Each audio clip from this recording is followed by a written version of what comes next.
Hello again everyone, hope you're doing well. I'm certainly not. I've had not that much sleep and I'm also coming down with a cold I think. So the amount of snuffling that you're going to hear coming down this microphone is probably even worse than normal, but never mind. We probably haven't got very long today, but let's crack on. I'd actually like to start by talking about a viewer question. In the last video you saw me route out some more material from this body after making an extended router base. Now the question was, it was from Ash, who's a subscriber and a much more experienced guitar builder than myself actually, and he asked how heavy the base was. Now the body was.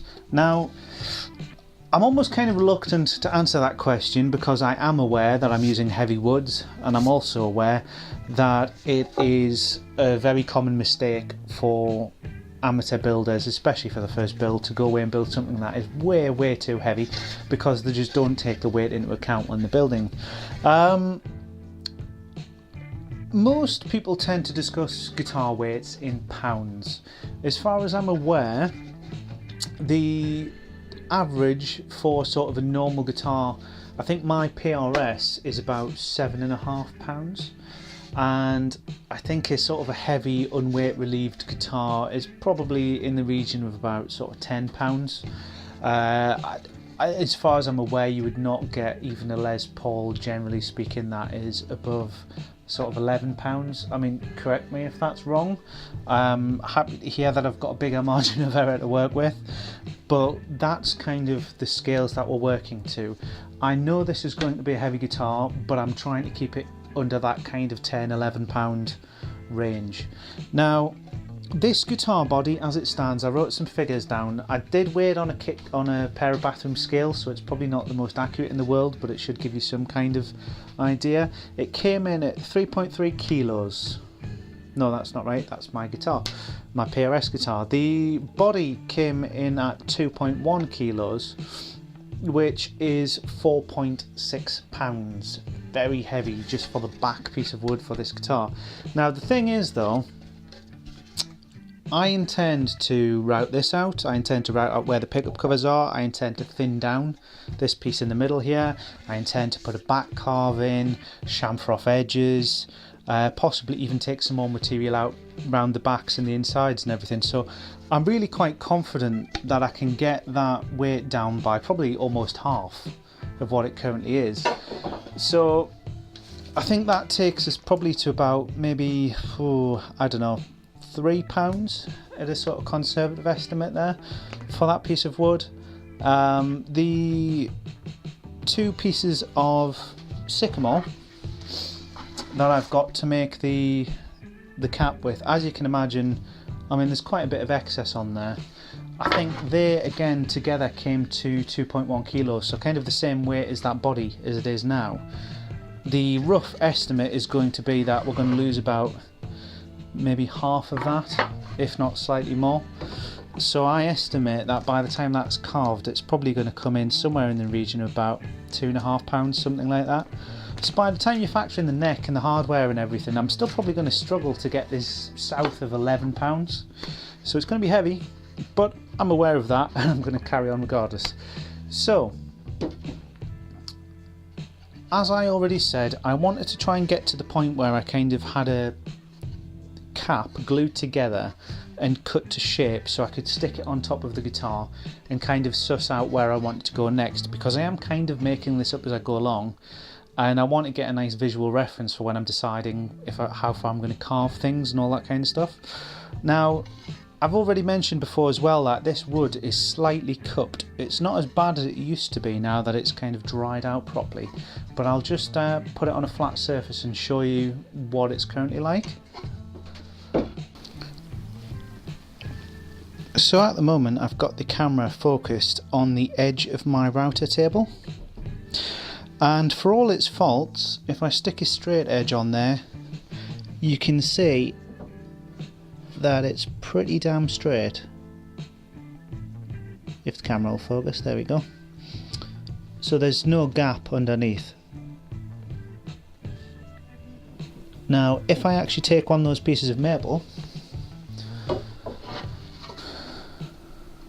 and stick it down, You can see for a start there's a rock there, but also if I stick it this way up, there is actually a slight curve. It's not drastic, but there is a small gap underneath there. I don't know if you can see that. If I turn it around lengthways, you can see that it's kind of bowed from this gap here. So it's sort of bowed in both directions. I think that piece is actually slightly worse than the other piece.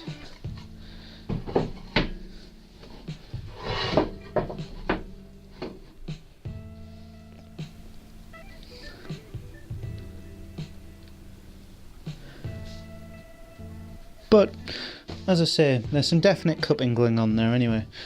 Now the question is, how do we put that right?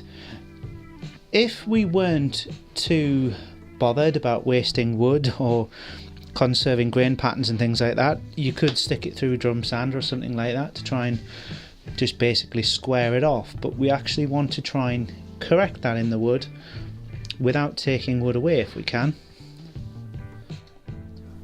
So the question kind of becomes, how do we actually correct that? One answer to that problem is actually just to store and dry the wood properly.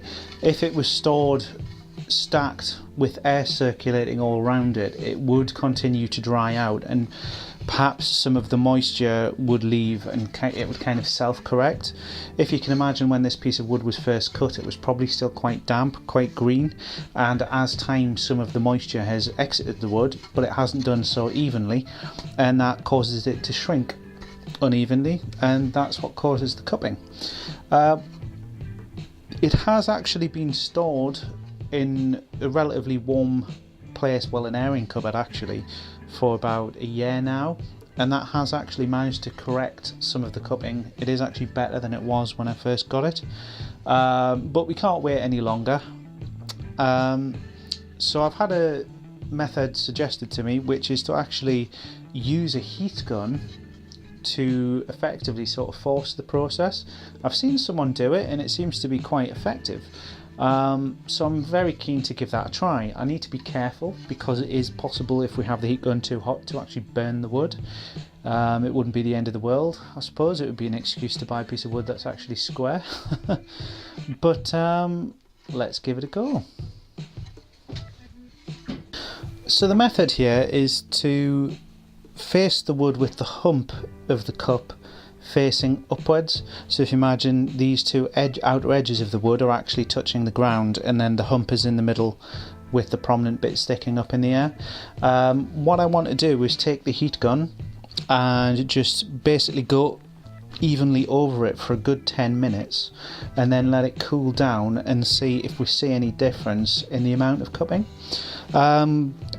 I'm told that this only works on wood up to about 3/4 of an inch thick, and that's about where we are. So it's sort of at the upper limit of the kind of pieces of wood that you'd want to try doing this on, but let's give it a go and see what happens.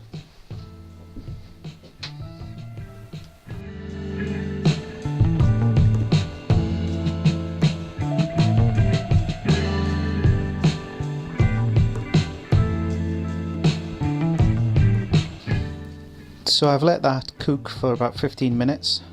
It was pretty hot to the touch, as you can imagine. I don't know if it's my eyes, but I might have actually baked it slightly because it looks slightly darker, but if anything it's actually sort of accentuated the flame, which is quite nice. It hasn't fully straightened itself out.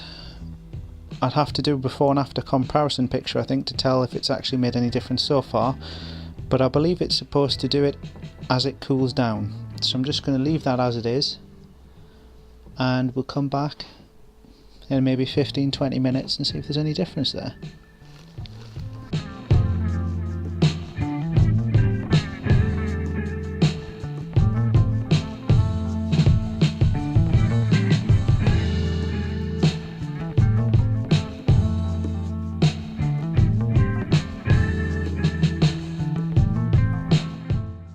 So I've inspected the before and after photos, and as far as I can tell, that's pretty much made no difference.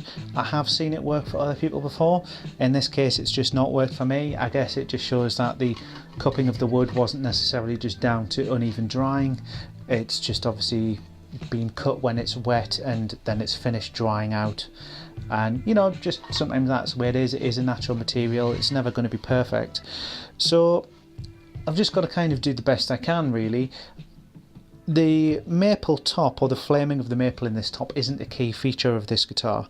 In fact, the design I've got, the centre joint, is actually probably going to be obscured by some inlay, so that lends us a little bit of license when it comes to the book matching. I have two concerns. The biggest one I have right now is that these two pieces of wood, if I bring them together in the middle, there's a slight gap in the join, and that's just absolutely no good. They're going to have to be planed so that they're fitting exactly flush to each other before they can be glued together. Then I have to deal with the cupping on the back as best I can to make it sit completely flat on the back of the guitar so that it can be clamped down and glued without having to put too much pressure on it, because if it's pulling in the other direction then it might pop off or anything, and it's just not good craftsmanship at the end of the day. So I'm going to have to get that glued together as is, with the front as flush as possible, and then effectively take a plane to the back to try and smooth it off as best I can so that it can be glued on. I'm going to be carving the top, so that affords me a little bit of license to get it sort of leveled out and everything even looking. I just need to get the wood workable so that it can be glued at the end of the day. So let's get to it. So the prospect of actually planing this piece of wood on the wobbly workbench in a shallow vise was not a good one. So as you can see here, I've kind of improvised and used a pair of sash clamps to clamp it to the edge of a more sturdy bench. It's not ideal. Hopefully they will hold. I've got them as tight as they will go. They seem fairly sturdy. Let's get to it. Okay, so we want to take off as little as possible here, really. Already have a straight edge to this, and I can tell that there's a high point somewhere around here.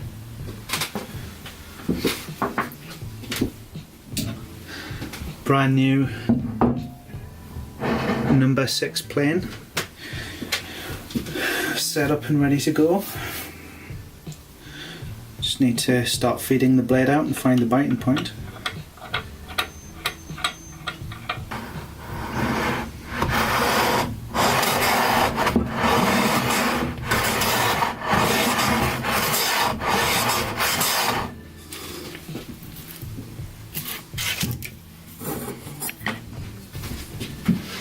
Planing technique leaves a lot to be desired. Feels lovely and flat all the way along there, but there's still somewhere around here a bit of a high point.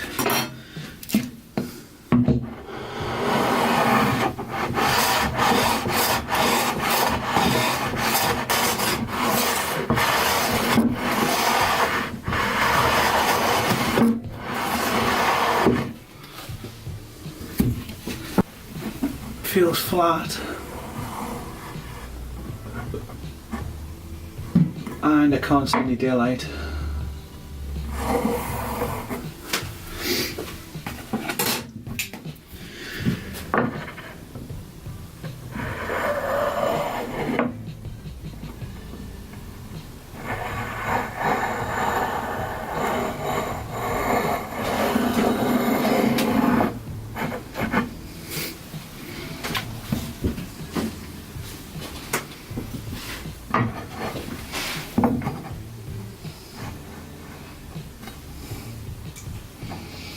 That looks good to me. Let's do the same with the other piece.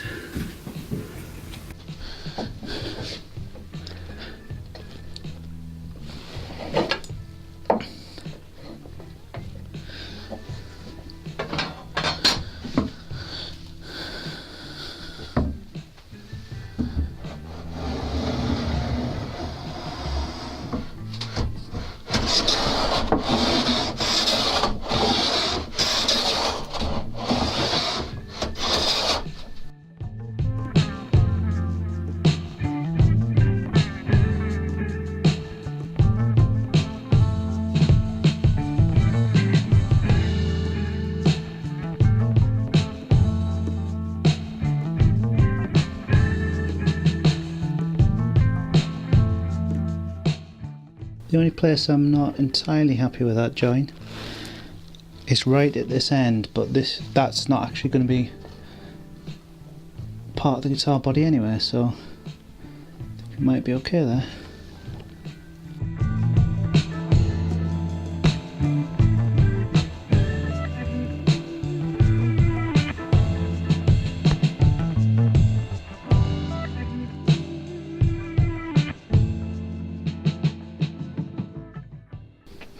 What we might have is a slight rock.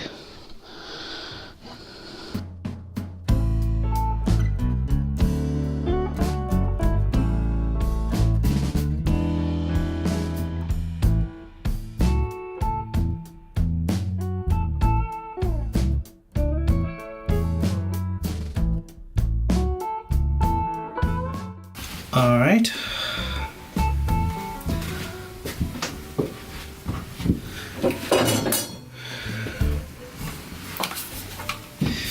So I think that's the best we're going to do. It's definitely better than it was. I've taken off probably more wood than I should have done actually. But like I said, it's not actually, I mean that actually does look fine as it is, but it's not going to matter too much considering I'm probably going to put some inlay down the middle anyway. More on that later. But what I'm just going to do is use a little bit of water to make the grains stand out, so I can see it a little bit better. I'm going to marry it up as best I can where I think it should go. Which I think is about there.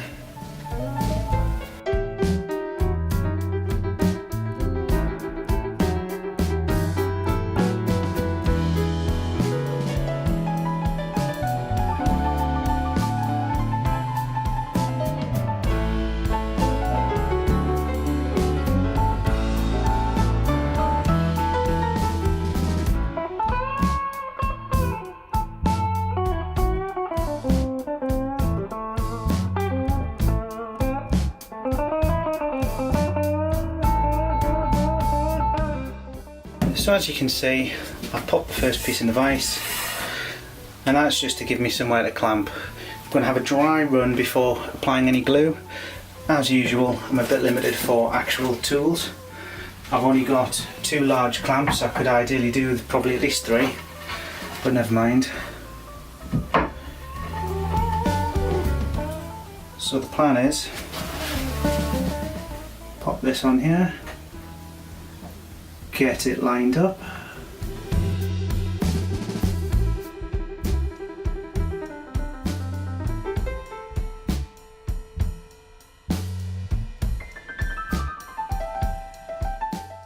Place clamp like so.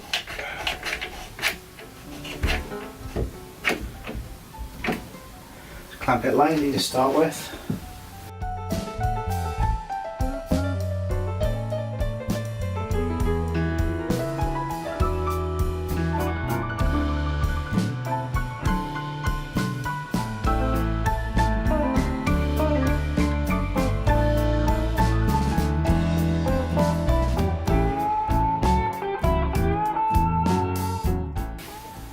See, it could potentially move.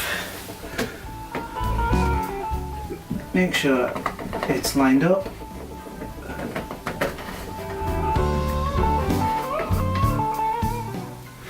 And then I'm going to try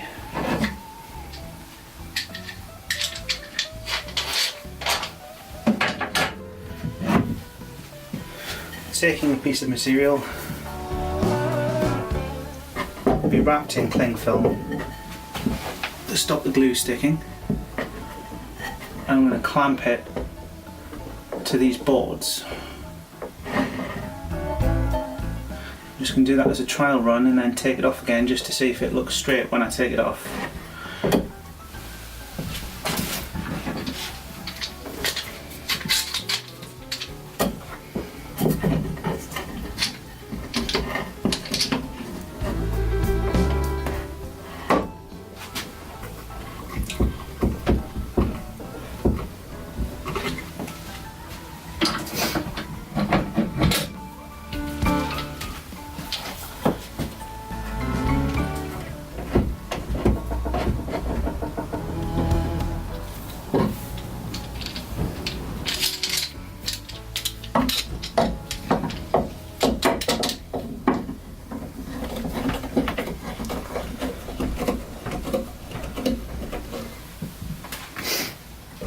then tighten these up,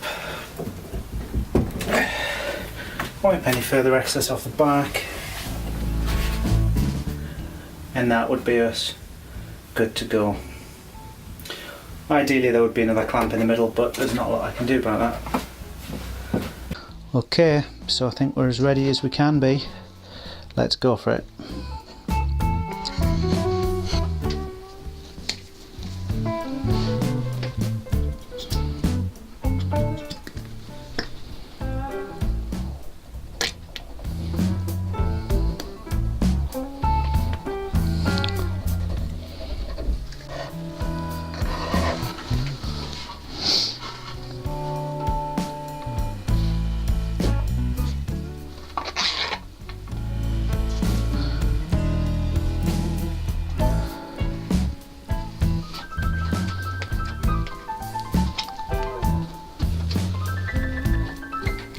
That's why we've got the cling film.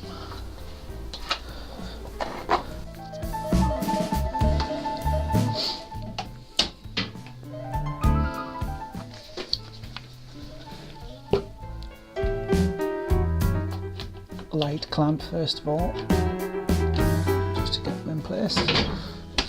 Oh, shit. Oh, that was too late.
The idea behind this is, if you recall, it was slightly bowed. Not enough that just a slight pressure with your finger couldn't get it to lie flat, but I just want to give it the best chance of the glue drying flat.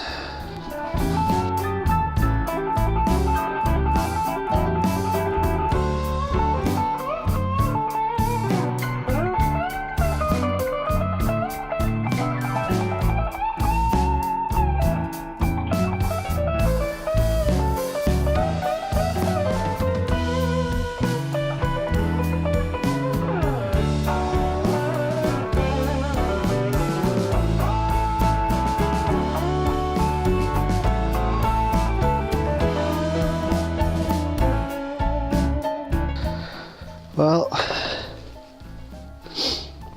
it's the best I can do with what I have. I'm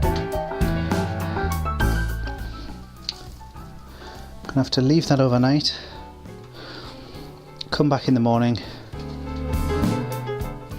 and see what it's like. There's probably going to be some planing required to actually level the board off to be able to attach it to the body, like I said.